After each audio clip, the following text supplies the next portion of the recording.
Welcome to another podcast of Leah Love's Juicy Diamonds. I'm Leah Love, your host, and I'm so happy to have you here again.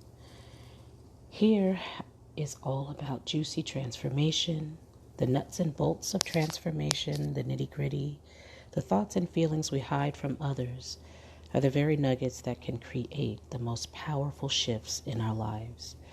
We all want the best, even when we don't or won't admit it. Here you will find your sacred, trusted space to listen, grow within, sit within your special power, your nuggets, and mold them into diamonds. I was going through some old notes because one of my favorite topics is femininity and embracing my own greatness within my femininity, because I've lived so many years steeped in the masculine aspects of myself, and I understand that we all have both masculine and feminine components of our character, but there should be a balance, and in my thought, at least, there is a place for each of those aspects of ourselves. But oftentimes the way in which we've been raised or educated out of our innate nature as women, we tend to discourage the feminine sides of ourselves, because most often in society, measures of success are based on the masculine aspects of our character. And I completely love and adore masculinity from a masculine perspective, particularly when I see it expressed in a healthy man. And I have used masculine aspects of character to create success in my life. And so I was curious about how can I go about creating even more success by expressing and utilizing the very endearing powers of femininity. And as I was studying this topic, I came across a really interesting idea that openness, the presence of openness, is a trait of femininity. And when I read that, it kind of jarred me, because immediately my defenses went up. And I had to take a look at that, because I am very much interested in awareness, self-awareness, mindfulness, and being an observer of my own thoughts. And so why does the word openness, followed by unguarded, immediately throw up barriers in me? And I said, well, that's something I definitely need to be looking at because clearly anything that bothers me or makes me unsettled is something I need to do a deep dive into, because I'm so curious about these things. And so I read a little bit more, and it said that energy is everything, and our ability as women to be open and have a level of openness even in the midst of the fray and hustle and bustle of the world that we live in is quite contrary to everything that we have grown into as 21st century women. The book asked me to think about that friend who seems to be a perpetual child in terms of having a level of innocence and naivete and openness to life, even as they grow.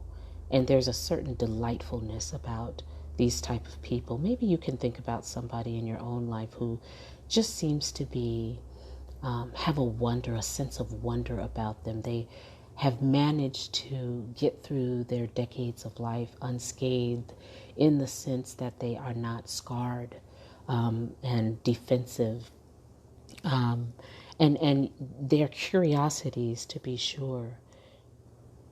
And I thought about, what if I were to reawaken a sense of trust in life? So I spoke yesterday in the first podcast about trust, having trust in ourselves, and what are the components of trust, and how that can build our sense of confidence and aid us in our transformations in life. And now I am thinking about the process that I went through to regain trust in life. When you trust life, you're able to be more open. Just as when you trust your very best of friends or your husband or your mate, you are able to let your guard down with them. And when you trust yourself, you are also able to let your guard down so that you can inspect the things that may feel a little bit painful or that may cause angst or guilt, because you trust that you will be able to work your way through it and that you'll find resolution to this, that you aren't going to sink into depression because you don't know how to handle it and you don't trust yourself to handle the emotions. And so all of these factors of trust in life, trust in others, trust in ourselves, when we develop that, we get ourselves into a state of being unguarded because we trust that we can handle ourselves. And if you are unguarded in life, if you have a level of innocence about you, the way in which you look at the universe, do you look at the universe as your friend or as something that is out to destroy you? Do you look at life itself as a basket of opportunities or a bundle of trouble? And having that level of openness to life means that you invite challenges, but you also invite joy into your life. You invite pleasure. You invite delight. You're able to smile at life. It doesn't mean that life is perfect, but you understand and know that everything that is happening in your life is for your benefit.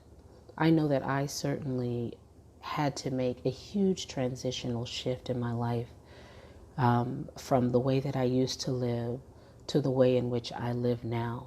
For instance, the way that I used to live was very unconsciously.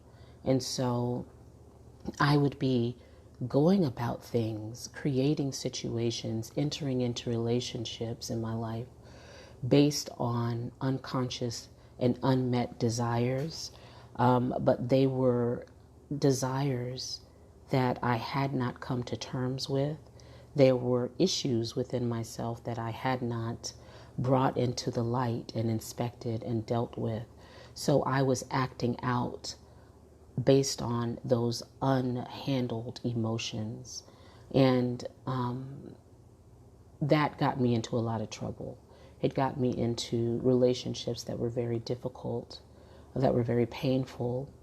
And, but at that time, I was blaming everyone else but myself. And I developed a level of inability to trust myself and an inability to trust others because I was acting out rather than reacting to life from a very healed space. And so when I was creating these life circumstances, I did not feel that life was my friend. I did not feel that the universe was my friend. I felt that everything and everyone was out to get me, was out to hurt me, because I just was not able to take responsibility for the energy that I was exuding, for the internal space in which I was operating. I was not able to be accountable to that. And so when we're not accountable to ourselves, we become our own worst enemy. And everything that we meet and everyone that we meet is only a reflection of the state of our internal environment. And so if my internal environment is not a friendly place to be, is not a safe space for me to be, clearly my external environment will also be unfriendly and unsafe. And one of the beautiful things about femininity is that it asks women to exist in a world that we previously would have thought to be very hostile to us as women, to us as feminine beings, whether it be education, whether it be nurture or nature. It's still a space that we feel quite unsafe in, that we feel we have to have our guard up and combat our way through life. But if we were to take an opportunity to challenge ourselves, to really look at the choices that we've made and understanding cause and effect, understanding the components of law of attraction, if we really are ready to take responsibility for the life that we indeed have chosen for ourselves as adults, we can come to understand that the way in which we feel affects the way in which we think. And the way in which we think affects our behavior. And the way in which we behave affects others around us. We are the cause, excuse me, and they are the effect. So when we behave in certain ways based on our thinking, we are going to get a reaction from others. And once we get that reaction, we have an experience. And once we have an experience, we have feelings about that experience. We go through that experience based on our feelings, or the other way around, that experience creates a feeling within us. And as we are feeling these emotions about what we've just experienced, we begin thinking about that feeling and how we feel. And then we place, a box around that experience. Well, that was a great experience.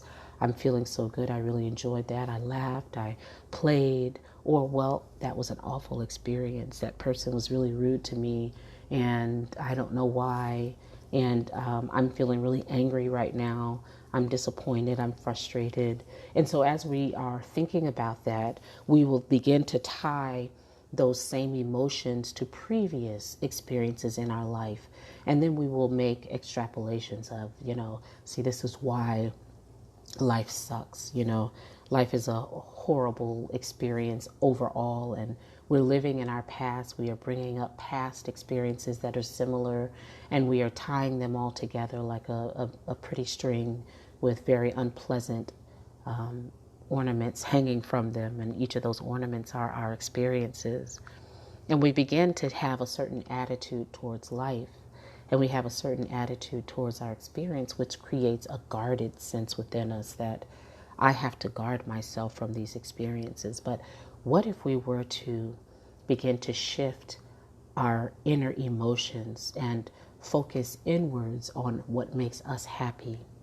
What if we were to begin to really relate our experiences to the things that make us happy and begin to create more of those experiences in our life, like purposefully, on purpose, and saying to ourselves, I want more of this. If I have more happiness in my life because I know what makes me happy, and I intentionally create more and more happy experiences, that means that I begin to shift my internal energy. My thinking begins to focus on the things that make me happy. And then I begin to behave in ways which reflect my inner feeling of contentment and happiness, because I'm providing more happy experiences for myself. And the more and more that I habituate myself to happiness, to an internal sense of joy, the more I begin to behave in ways that are inviting, I begin to attract more of what makes me happy into my life.